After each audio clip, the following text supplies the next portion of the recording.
భలే ఉంది దోశ. తినేద్దాం.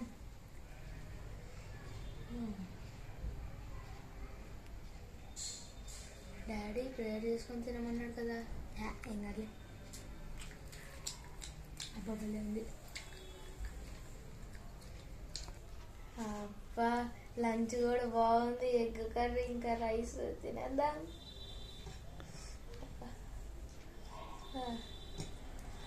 ఇట్లా నంచుకొని తింటే లేదు. తినేద్దాం.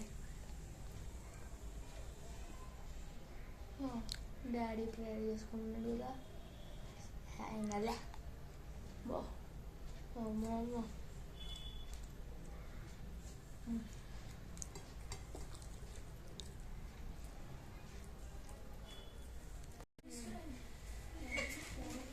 బాయ్ డాడీ, స్కూల్కి వెళ్తున్నాను.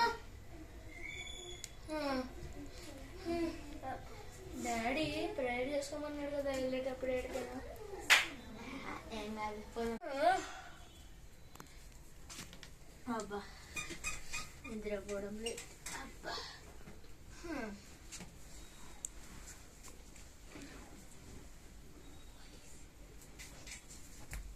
డాడీ నిద్రపోమనేటప్పుడు ప్రార్థన చేసుకోమన్నాడు కదా, నిద్రపోదా.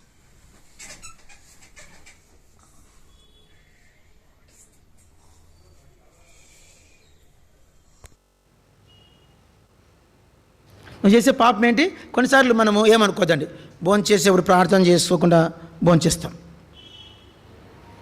ప్రార్థన చేసుకోవడం మర్చిపోతావు. నువ్వు భోంచేసేక ముందు ప్రార్థన చేసుకోవాలన్న సంగతి నువ్వు చెప్పండి. ఆ మాట మర్చిపోతున్నారు. ఇంట్లోంచి బయటికి వెళ్ళకముందు ప్రార్థన చేసుకోకుండానే బయలుదేరుతారు. అంటే ఇంట్లో నుంచి బయటికి వెళ్ళకముందు ప్రార్థన చేసుకోవాలన్న సంగతి మర్చిపోయారు. తర్వాత ఇంటికి వస్తానే, బయటికి వెళ్ళి డ్యూటీ నుంచి ఇంటికి వచ్చావు, ఇంటికి వస్తూనే ప్రార్థన చేసుకోవాలన్న సంగతి మర్చిపో. రాత్రి పడుకునే ముందు మోకరించి ప్రార్థన చేసుకోవాలన్న సంగతి ప్రొద్దున లేకముందు లేచిన వెంటనే ప్రార్థన చేసుకోవడం మర్చిపోయినాం. నిజమా కాదా? నిజం చెప్పండి. భక్సింగ్ గారంట ఒక ఆయన పెద్ద ఆయన చెప్పాడు, ఎన్నడే కానీ మంచినీళ్ళకు కూడా ప్రార్థన చేసుకోకుండా భక్సింగ్ గారు తాగింది చూడలేదంట. వాళ్ళు మంచినీళ్ళకు కూడా ప్రార్థన చేసుకోకుండా మంచినీళ్ళు తాగింది భక్సింగ్ గారు ఎవరు చూడలేదంట. వాటర్ ఇస్తే కూడా ఒక నిమిషం అట్లా ప్రార్థన చేసుకుని తాగేవాడంట. అంటే దేవుణ్ణి మర్చిపోతానేమో అని భయం ఉండాలి మనకు. అందరూ చెప్పండి, క్షణము దేవుణ్ణి ఎక్కడ మర్చిపోతానో అనే భయం మనకు ఉండాలి.